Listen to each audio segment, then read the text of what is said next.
pray, no? Sana malampasan to nila Chito Miranda. Hirap ng ganyan. Been there, done that. Lesson learned, never again.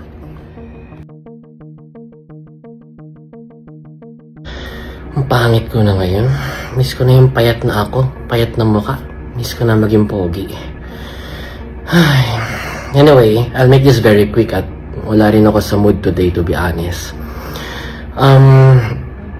For the past few years, many years already, marami ng taon, ang mag-asawang Chito Miranda and Neri, particularly si Neri, ay nagbebenta ng shares sa kanilang mga negosyo. Hindi ko lang sure kung ano yung mga negosyo. Ang dami na rin eh. Ang alam ko lang na may recall ako dahil may nakausap ko ng isang investor is yung F&B nila, food and beverage business nila, isa tong restaurant. Hindi ko na lang mapangalanan. So what they're doing for the past few years is, for example, mag-open kami ng panibagong franchise, mag-open kami ng panibagong branch dahil wala kaming pondo. So ibebenta namin shares ng kumpanya. Okay, for this particular branch of this restaurant, bibenta ako 10% share sa'yo, investor A, kapalit ng 1 million pesos. Okay, investor B, bibenta ko yung 5% sa'yo, kapalit ng 500,000 pesos. Hindi to exact figures. Binibigyan ko lang kayo ng example para makuha niyo yung bigger picture. So ngayon, for the past few years, nakarami sila ng branch, nakarami sila ng negosyo, nakarami sila ng kumpanya, and with all these businesses, wala silang puhunan. Alright, I know the feeling, been there, done that, sakit lang sa ulo. Para makalikom sila ng pondo, they keep on selling shares of their businesses, shares of their companies to different investors. And for the past few years, nakarami na sila ng investor. Ngayon, anong nangyari? Hindi kumita yung mga negosyo. So, dismay yung mga investor. Naghabol, nanghingi ng refund. Eh, wala na silang pondo pang refund. Wala naman, nandun na sa mga negosyo or nagastos nila somewhere yun. Sinampahan sila ng kaso. So, may butas sila doon. Kasi, technically speaking, by law, sa mata ng batas, you cannot sell shares or you cannot sell securities to different people if you don't have a secondary license to do it under Securities and Exchange Commission. Dun pa lang may butas siya. Kaya siya nakulong. And maraming investors siya. Multiple counts. At the same time, nangangako siya na ganito yung earnings. Okay, bibigay ko sa iyo yung 10% ng kumpanya throughout the years. Eh dahil walang nakuhang dividendo dahil hindi naman kumita yung negosyo at all, estafa yun. Fraud yun. So, yun. Ganun lang kasimple yung chismis. Walang kabet or anything, kaya hindi ito malisyoso, hindi ito controversial. And to be honest, yung ganitong sistema, talamak talaga ito sa industriya. Napakaraming bars and clubs sa Makati, sa BGC, sa Quezon City, and other parts of Metro Manila or other parts of the Philippines na ganito yung sistema. I'll give you one example. Merong isang famous restaurants with multiple branches in Metro Manila. Naitago natin sa pangalang Medyo Lasing na Baboy. Siyempre, may iwas tayo sa libel eh. Medyo Lasing na Baboy. Ngayon, ang market nila to get investors ay mga artista. Kaya kung mapapansin nyo, may mga artista na, oh, si ganito, part owner na tong ganitong restaurant. Ay, si ganitong artista, si ganitong celebrity. Ay, part owner nitong ganitong bar and club. Paano nangyari? Paano sila yung part owner? Kasi bumili sila ng 1% share. Bumili sila ng 2% share. So for example, ako ngayon yung founder ng isang restaurant, ng isang bar or isang club. Lalapit ako ngayon sa Celebrity A. Pag nalapit ako sa Celebrity A, okay, 1% share ng kumpanyang to, ng restaurant na to, kapalit ng 1 million pesos. Exact amount na to. Hindi na to example. 1% ng restaurant na yan is kapalit ng 1 million pesos. Ngayon bilang celebrity, gusto mo ng prestige na matawag na part owner ka nitong kumpanya ito, part owner ka nitong restaurant ito, part owner ka nitong club ito sa BGC. Papatulan mo ngayon. So, bibili ka ngayon, magbabayad ka ng 1 million pesos for 1% share. So, imagine nakalikom sila ng, for example, ako yung founder. Nakalikom ako sa maraming celebrities, maraming investors, maraming businessman ng 49 million pesos.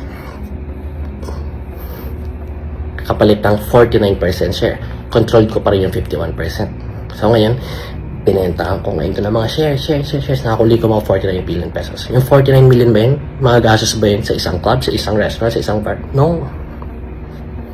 Hindi pa man din. nag-o-open yung negosyo, hindi pa man din nag-o-open yung bar, hindi pa man din nag-o-open yung club, hindi pa man din nag-o-open yung restaurant, yung founder na nagbenta ng shares, tubong lugaw na agad. So, for example, dun sa nabenta yung 49 million pesos, ang ginastos lang talaga sa restaurant, 20M. Yung 29 million, bulsa niya agad yun. 20M, pagpapatayo dun sa restaurant. Catch pa dun, yung 51% share, kanya pa rin yun. The same thing na ginawa ni Neri. Messi yan, bakit hindi nakulong si Chito? Bakit si Neri lang? Kasi si Neri lahat nakapirma sa mga dokumento. So, that's it. Ganun lang kasimple yan. Sa batid ko. Parang pangit ang ngipin ko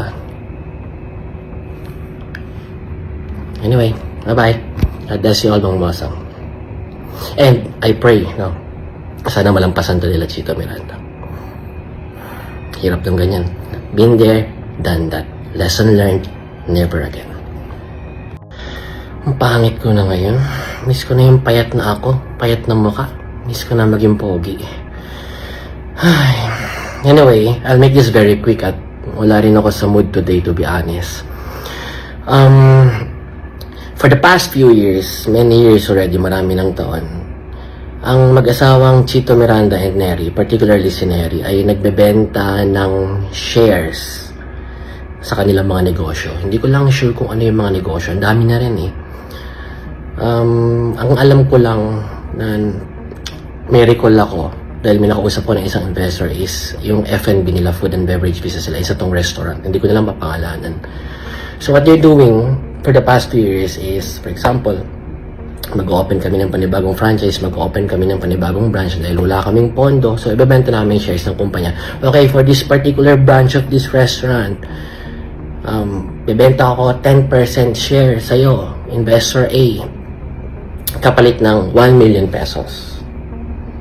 Okay, investor B, bibenta ko yung 5% sa'yo, kapalit ng 500,000 pesos. Hindi to exact figures. Binibigyan ko lang kayo ng example para makuha niyo yung bigger picture. So ngayon, for the past few years, nakarami sila ng branch, nakarami sila ng negosyo, nakarami sila ng kumpanya, and with all these businesses, wala silang puhunan. Alright, I know the feeling, been there, done that, sakit lang sa ulo.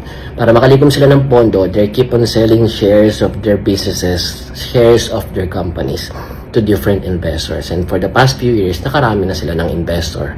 Ngayon, anong nangyari? Hindi kumita yung mga negosyo. So, dismay yung mga investor. Naghabol, nanghingi ng refund. Wala na silang pondo pang refund. Wala naman, nandun na sa mga negosyo or nagastos nila somewhere yun. Sinampahan sila ng kaso. So, may butas sila doon. Kasi, technically speaking, by law, sa mata ng batas, you cannot sell shares or you cannot sell securities to different people if you don't have a secondary license to do it under Securities and Exchange Commission. Dun pa lang may butas siya. Kaya siya nakulong. And maraming investors siya. Multiple counts. At the same time, nangangako siya na ganito yung earnings. Okay, bibigay ko sa iyo yung 10% ng kumpanya throughout the years. Dahil walang nakuhang dividendo dahil hindi naman kumita yung negosyo at all, estafa yun. Fraud yun. So, yun. Ganun lang kasimple yung chismis. Walang kabet or anything. Kaya hindi ito malisyoso, hindi ito controversial. And to be honest, yung ganitong sistema, talamak talaga ito sa industriya. Napakarami